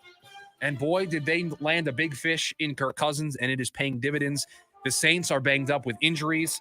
I think they're a little bit better than Tampa Bay because I'm a big believer in Kirk Cousins. So I have more confidence, more faith in their offense. So the Atlanta Falcons, number 8. They played last night. They won. It hasn't looked pretty. Their defense has not been great. But they have number 17. And so the number 17 for us here on the lunch break, Week 6 NFL Power Rankings, the Buffalo Bills. It hasn't been pretty. It's not going to be what it has looked like in years past. But the Buffalo Bills are finding ways to win. And as long as they have number 17, they're going to feel really good about where they are as a franchise. So our number 7 team, the Buffalo Bills. And I would say that now there's a bit of a tier break, in my opinion. These next 2 teams, I think, are grouped together. And then the top 4, I would put amongst a tier all alone. Our number 6 team, a team that was able to win a couple of games without their star quarterback. A team that is making skill position players that aren't household names. A team that it doesn't matter that disgruntled QBs want out. They seemingly always have another one ready to go. They have a coach and an offensive scheme that I believe in. The Green Bay Packers, the number 6 team in the Week 6 NFL Power Rankings, courtesy of the lunch break. I love this team. I think this team is only going to get better as the season has gone on. They have dropped a couple, but they looked good against this Arizona team on Sunday. They took advantage of all the mistakes the Cardinals made. They did not allow the Cardinals to hang around. You saw Jordan Love showcase all of his arm strength, all of his playmaking ability, and I think that's only going to get better. And again, they missed him for a couple of games, and one of their early losses was to the Eagles on opening night, and I think that had a lot to do with it just being the opener of the season. Play that game again right now, I think it's a different result. And so for me, they're not the top team from that division, and it is a division that has all 4 teams above 500. But the Green Bay Packers are a team I think is going to be on the rise. Listen, our number 5 team, year 2 quarterback, a coach that is doing wonders on offense in Bobby Slowick, a head coach that is getting the most out of his defense. And when you go on the road and you're playing a team starting a rookie quarterback and you are a team that is supposed to win, you are a 7+ point favorite in Vegas's eyes. If you want me to take you seriously, if you want me to put you as a top 5 team in the lunch break power rankings, you got to show me something. And the Houston Texans showed me something. It's the New England Patriots. I get it. But they went in there. The press clippings were that they were going to go in there and blow the doors off of the New England Patriots, and that's exactly what they did with their 41-21 victory over the New England Patriots. They're 5-1 on the season. They're clearly the favorite in that division. They're going to get to play the Jags, who are struggling. They're going to get to play the Colts, who are, I think, a team that's just mid right now. This Houston Texan team in year 1 showed up under C.J. Stroud. They're only going to get better. The addition of Stephon Diggs has given them another weapon into this offense. I know Nico Collins is banged up, but I believe in this offensive philosophy, and all of these coaches that come off of the Kyle Shanahan coaching tree or the Shanahan system, they are just running laps around these defensive coordinators and the defensive coaches, and Bobby Slowick is no different. Okay, the top 4. Again, I think this is a group that is separate from the other 6 teams that we mentioned. And number 4, they played that number 9 team, the Washington Commanders. I have the Baltimore Ravens here at number 4. I wish I could put them higher. But they do this thing every once in a while, and they did it in the game against Cincinnati where they just let a team hang around. You're great. You have an MVP candidate. You've added a superstar running back. You have Zay Flowers. You're well coached. You have arguably the best kicker in the game. You have a defense that has talent all over the place. And yet it just feels like every so often you lay a goose egg. And you just don't meet every moment as one of these top teams should do. But you took care of business against Washington. You were able to salvage the victory in overtime against the Cincinnati Bengals. And so when you have an MVP candidate that's playing the way Lamar is playing, when you have Derrick Henry, they have doubled, tripled, quadrupled down on their identity as a football team. And guess what? It's worked. They're an even harder team to stop defensively because legitimately, I don't know if you can scheme for, is Derrick Henry going to get the ball? Is Lamar Jackson going to keep it? Or is he going to throw it to one of his 2 tight ends that are really good? Or is he going to get the ball out in space to Zay Flowers? Or is he going to throw it up for Rashad Bateman on a 50-50 ball? Like, I don't know what you do as a defensive coordinator when you play the Baltimore Ravens. There are so many ways for them to beat you. And if you try to go all in on one, you've just opened the door for them to do the other. They're a well-coached team. They're a well-organized team. And they are a team that is only going to get better, I think, as the year goes on. They just have to avoid laying those goose eggs. And I think by the time this season is over, we're talking about them as one of the top 2 teams on these power rankings. Listen, you're undefeated. It probably gets you into the top 3. And so we'll put the Minnesota Vikings here. They were on bye, although I will say this. I will warn everybody. If we were doing the arrow trending up or trending down for the Minnesota Vikings, the arrow pointing down for this team.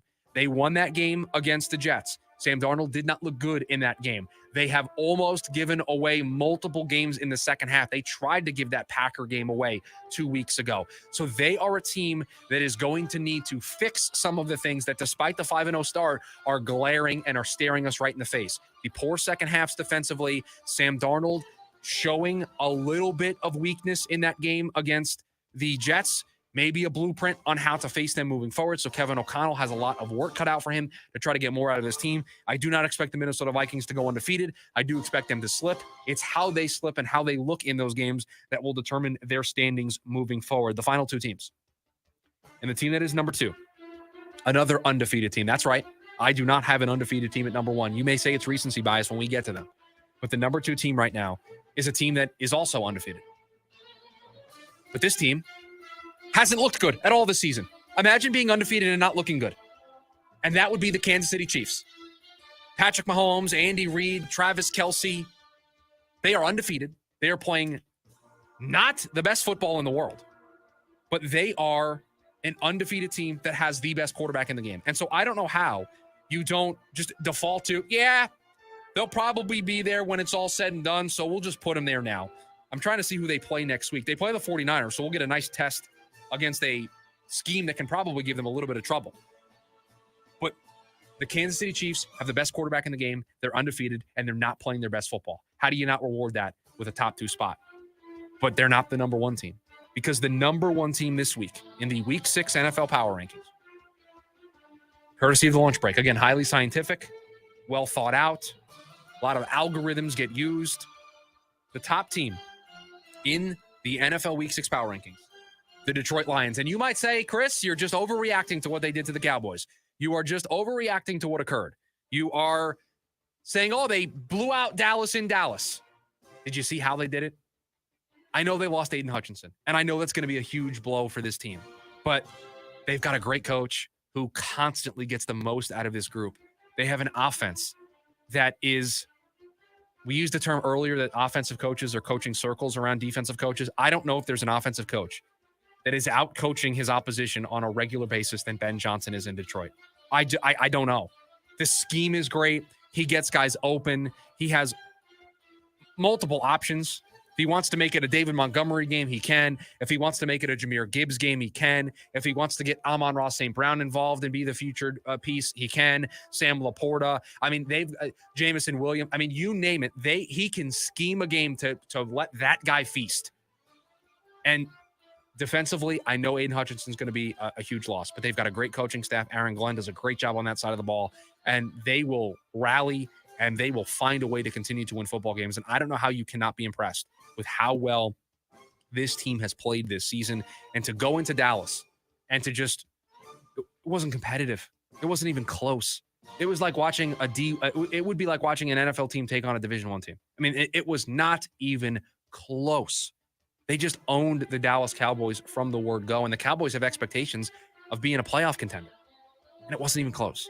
So you tip your cap, and maybe they'll take a step back with Aiden Hutchinson on the shelf, and that might change where they sit. But for right now, they are the best team in the National Football League, in my opinion, because what they can do offensively, I just don't know if it can be stopped. So the first edition of the Lunch Break NFL Power Rankings after Week 6. We had a couple teams with buys up there in the top. Didn't really know what to do with them in terms of Kansas City and Minnesota. But right now, my top 5 teams entering Week 7 of the NFL season: the Lions 1, Chiefs 2, Vikings 3, Ravens 4, Texans 5.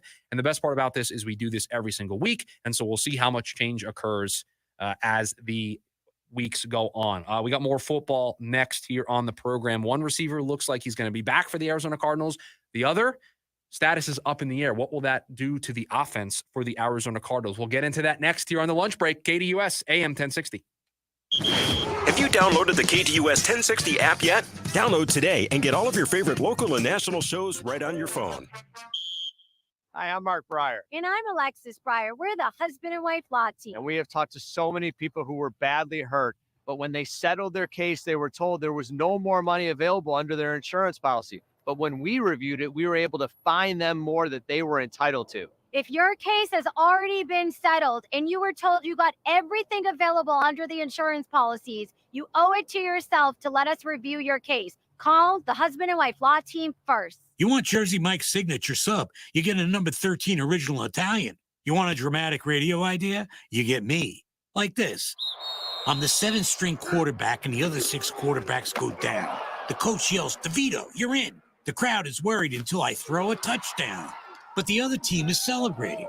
Apparently, I threw the Jersey Mike's number 13 original Italian I was eating on the sidelines. Whoops. The number 13 original Italian, Jersey Mike's, a sub above. Already? I'll be right there. It's happening. Take I-10 west. You are on the fastest route. Mom says, OMG, I'll let everyone know. You have arrived.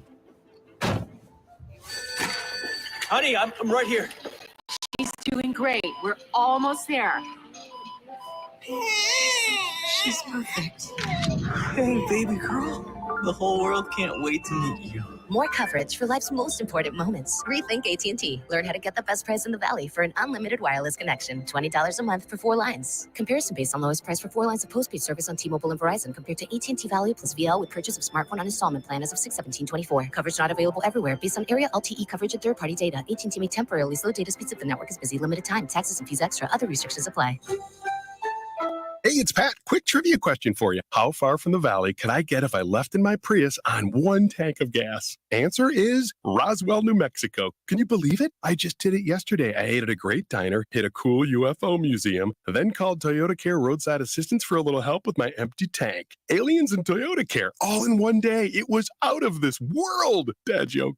Right now, get 4.99% financing for 60 months on a new 2024 RAV4 or the all-new, all-hybrid 2025 Camry. If a truck is more your style, get low 1.99% financing for 48 months on all Tundra models or get a great lease deal on any new Toyota. Visit your Valley Toyota dealer or valleytoyotadealers.com today. Toyota. Let's go places. 4.99% with $18.87 per thousand borrowed for 60 months. 1.99% with $21.69 per thousand borrowed for 48 months. Zero down payment if you qualify. Offers exclude TRD Pro models and end 11/4/24. See dealer for details. Football fans, it's Mellow Monday, so join the Rooster at Mellow Mushroom off the I-17 in Happy Valley Road between 5 and 6 p.m. every Monday night during football season.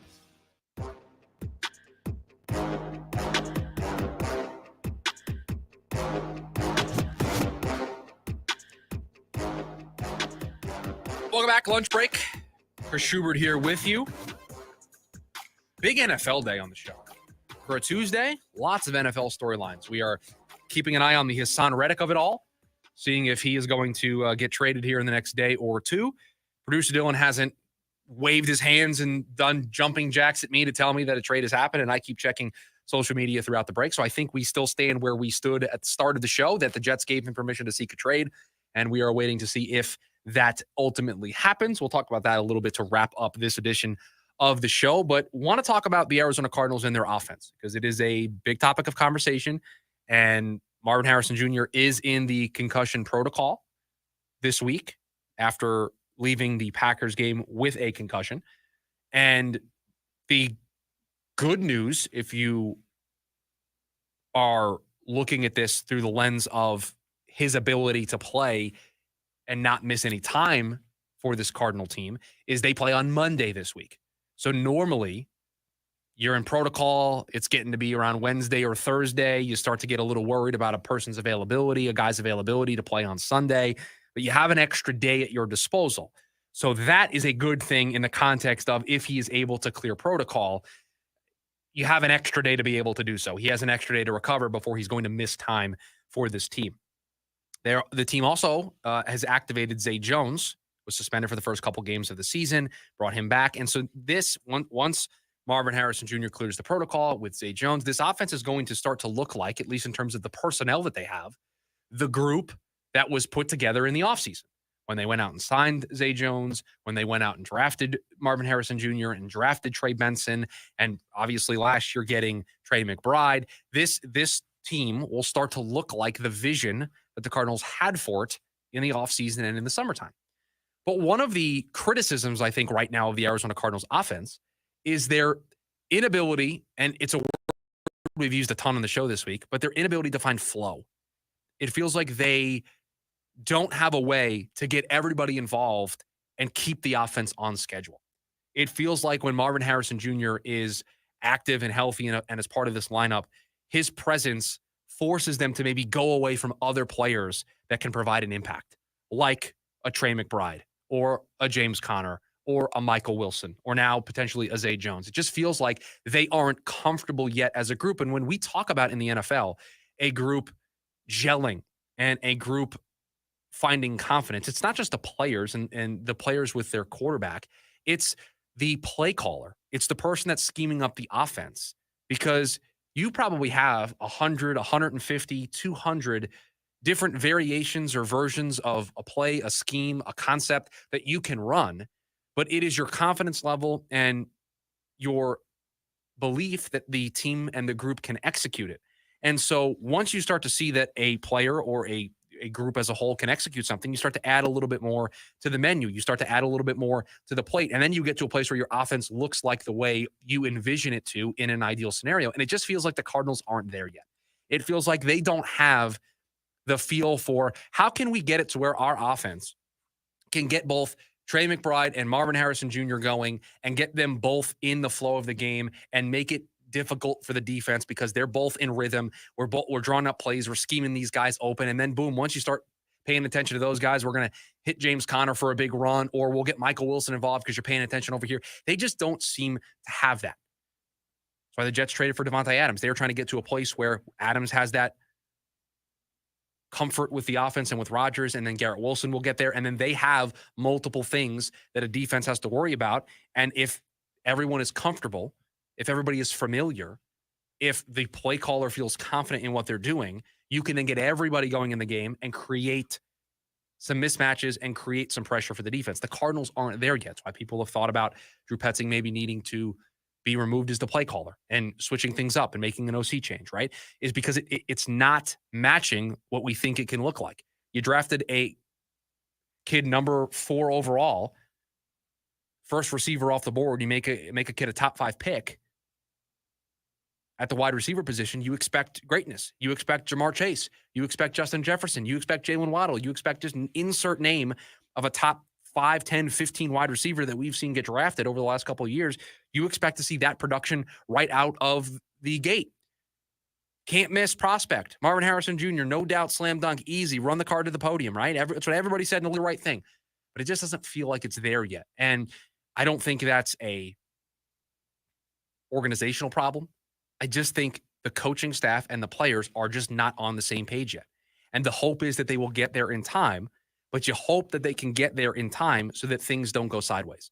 They need to get to a place where when everybody is healthy, Drew Petzing and Kyler Murray are extremely comfortable calling any play to get everybody involved. And Drew Petzing, as a play caller, in the flow of the game, can see if something is working with a certain player and leaning on that.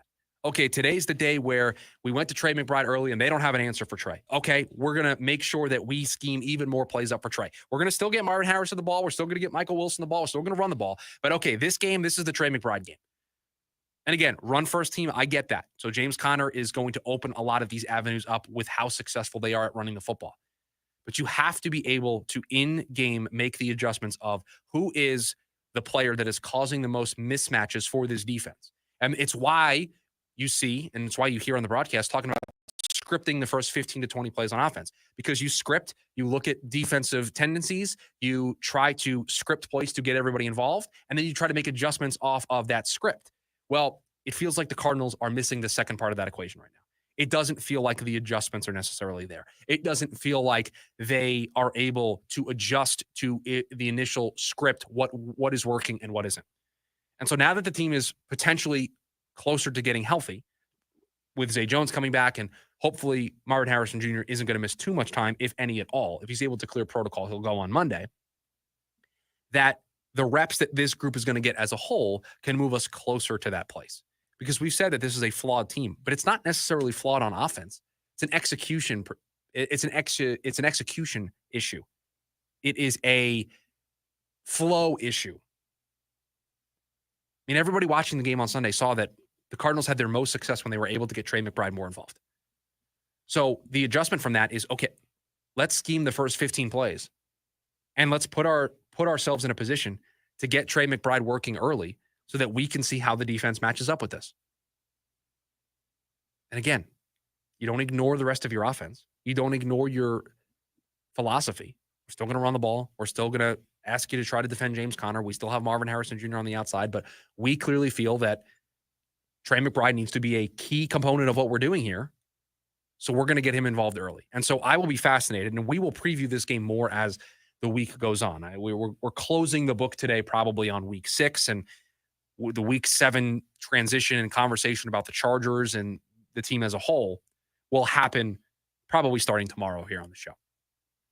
But they need to adjust from what worked. Even though it was a blowout loss, they need to take what worked in the second half and apply that to their methodology, to their script, in the early going of this game on Monday night against the Chargers. They need to make Trey McBride a focal point of what they do.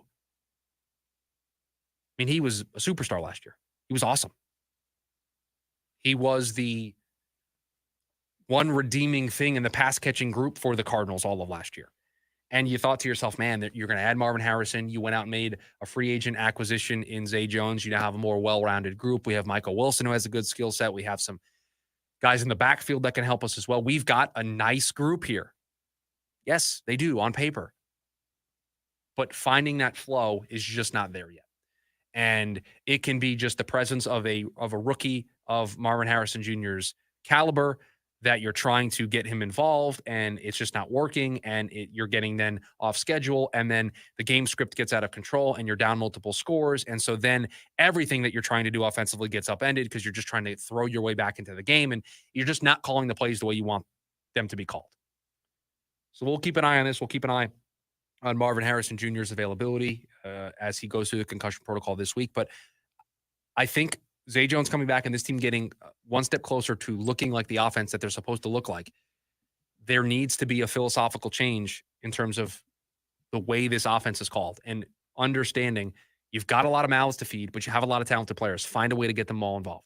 Find a way to put together a script in the early going that can get all of them involved, and you can adjust to see what's working, what's not, who's thriving, who isn't, and feed the ball to the player that is thriving on that given day.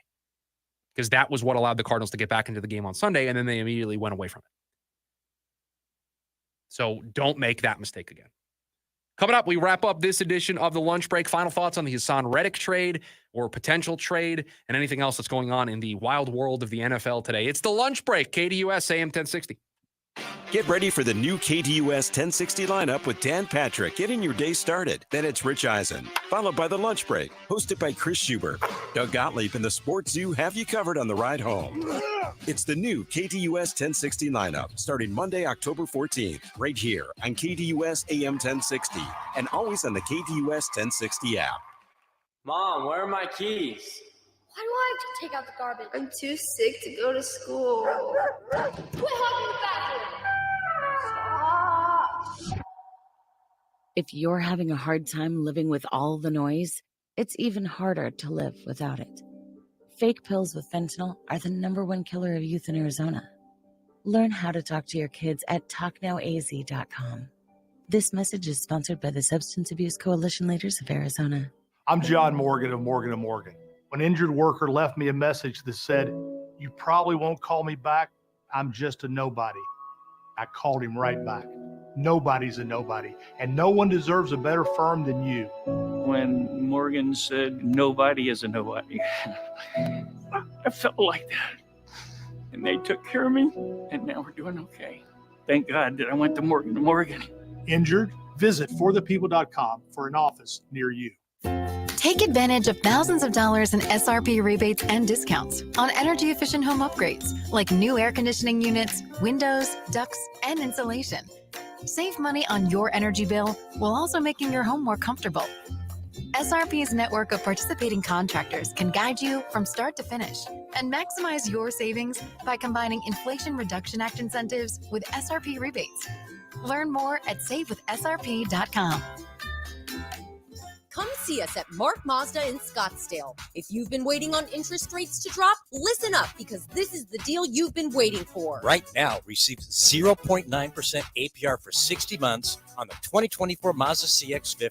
Or check out the all-new 2025 Mazda CX-70 at 2.9% APR for 72 months. And your trade has never been worth more. Come see us at the Scottsdale Auto Show or go to markmazdascottsdale.com. The name to remember, Mark Mazda, Mark Mazda. I'll turn those picks into gold. Wall-to-wall NFL coverage and the biggest stories coming to you from 3 to 5 p.m. The Rich Eisen Show here on KDUS AM 1060 and KDUS1060.com.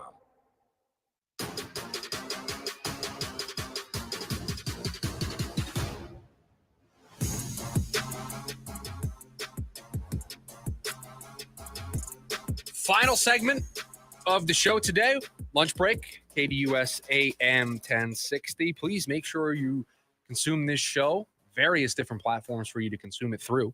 Got the KDUS 1060 app, which is just the preferred way that I just tell everybody when they ask, hey, how can I just download the app? Super easy. All the video stuff is there. The podcast is there. You can listen live to any of the content that we have here on the station. So that's going to be the best way to do it. But if you want to watch the video side of things just on its own, you got YouTube to do that. KDUS AM 1060 there. We got some video content, some short form stuff as well. And then you can see both the main cam, you got the studio cam, so you can see producer Dylan in the background. So you got us on the YouTube side of things.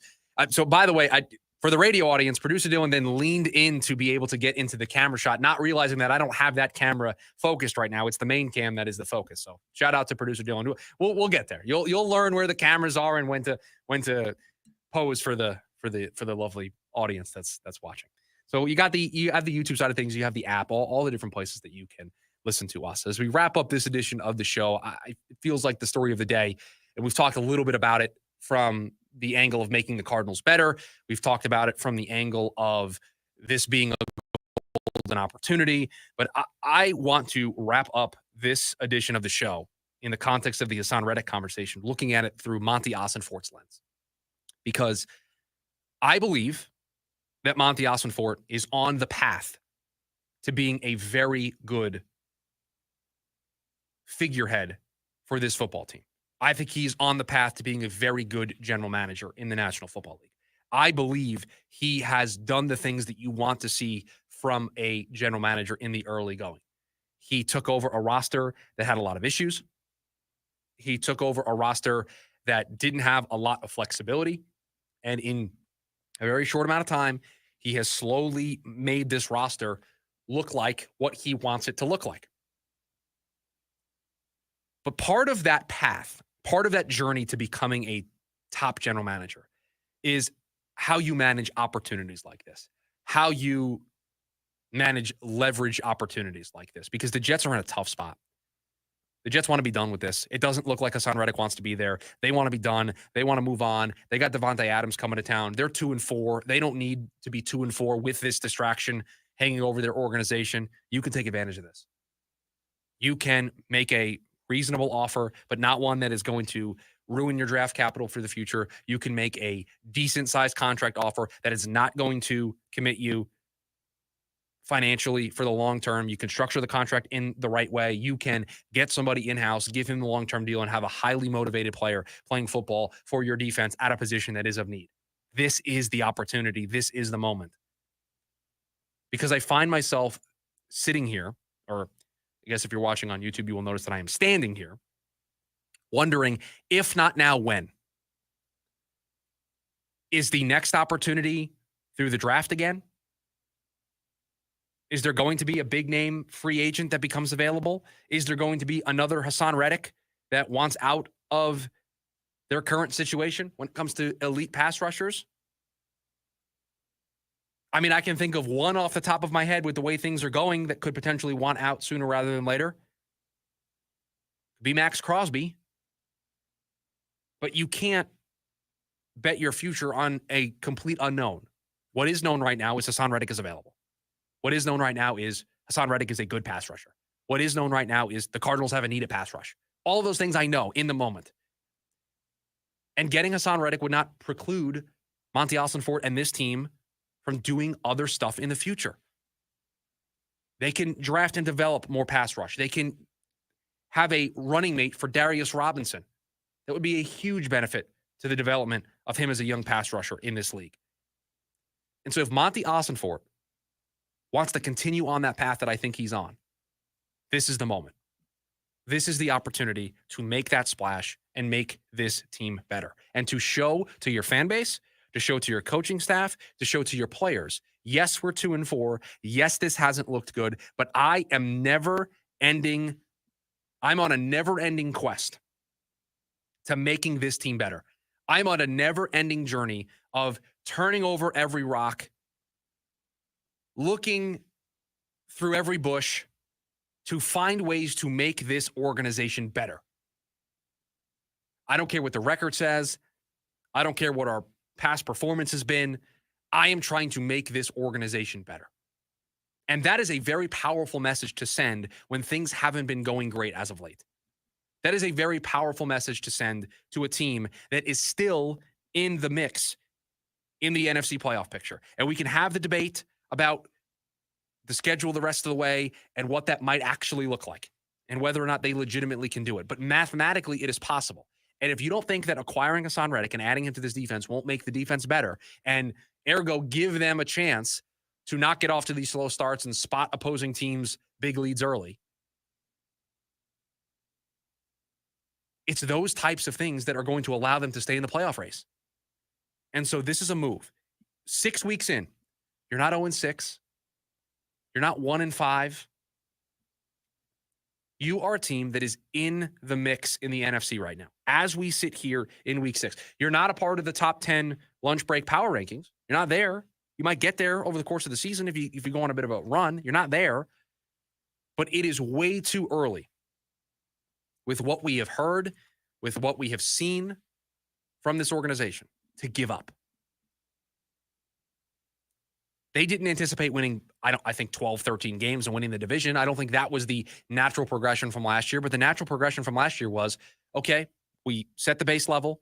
We allowed our coach to get up to speed. We learned a lot about our organization. We're now going to add to this team. We're going to spend in free agency. We have a top draft pick. We are then going to use our top draft selections to get ready-made talent for this team. And we are going to make that jump to being not just a 4-win team, being a team that is in the mix in the NFC. That was the goal. That is the expectation around this team. That is still an achievable milestone. And trading for Haason Reddick and giving up whatever draft capital it would require, because it's not going to be a lot, and signing him to a long-term contract does not forego them in the long term from being a better football team. It is not a patchwork quick fix for 1 year. It does help you this year, and it helps you achieve those goals, but it also goes a long way towards achieving your goals in 2025 and in 2026 if you signed him to a long-term deal. And I don't think there's a team right now that is going to trade for Haason Reddick without having pen to paper on a contract. They are not going to repeat what the Jets just did. And so I don't view this as a moment that if Monty Ossenfort doesn't make this trade, I'm going to be out on him as a GM. But I just look at this as the perfect opportunity to reinforce what he has told us he is about through his actions so far. This is another benchmark. This is another plot point that he can put out there for us to show I am never stopping in terms of trying to make this team better. And how different would the show feel tomorrow if we came in here and talked about them acquiring Haason Reddick? We'd be like, immediate bolster to this defense. It's going to infuse energy. It's going to shore up what is a problem for this team. And we would say this gives me confidence, because one of the worst places you can be as a sports fan is as a fan and somebody that doesn't believe in the organization that is making the decisions on a daily basis. If you don't believe in the general manager or the president of baseball operations or the president of basketball ops, if you don't believe in the person that is putting together the process for the product that you are watching, it's really hard to think that you're going to find success. Diamondbacks fans believe in Mike Hazen. We've seen the process. That process looks really good. James Jones, I think the jury is still out for the Suns. And I think Monty Ossenfort is on the path towards entering that trust circle amongst executives. I'll give you a perfect example. Hasn't been here for very long. I think Kenny Dillingham and Graham Rossini are in the trust triangle or the trust circle of organizational leadership that this sports town believes in. I don't know if we're there yet with Monty Ossenfort. We want to be. I think we want to be, because then that allows us to breathe the sigh of relief that no matter what comes to this organization moving forward, they have a steady hand that is pushing the boat in the right direction, that is steering the boat in the right direction. And the decision that he makes are going to be in the best interest of this football team. And they're going to be well thought out decisions. The process is going to be good, and it is going to make the team better. Is every move going to hit? No, but you believe in the process. And this opportunity, trading for Haason Reddick, I think would further grow my belief in the process that Monty Ossenfort is putting together, because I've been one to pump the brakes. I've been one to say, great, the social media videos, the vibes, I get it. I'm all for good vibes. But actions need to meet those vibes. And some of these actions have not been very good. This free agency class does leave a lot to be desired. But here is an opportunity for an action that would bring some vibes, an action that would, I think tell fans this season is not over. This team can still achieve its goals. So that is what is in front of Monty Haason for. Will he push all in? Will he do the things that are required to get this done? We'll see. But the opportunity is there, and I will be extremely disappointed if we find out in a couple of days after a move gets done that the Cardinals didn't actively look at this. Another edition of this show in the books. We're back tomorrow for your lunch break on our lunch break, 11 a.m. You got Doug Gottlieb up next, and you got Rich Eisen, and then the Sports Zoo. Everybody, make it a great rest of your Tuesday. We'll talk to you tomorrow.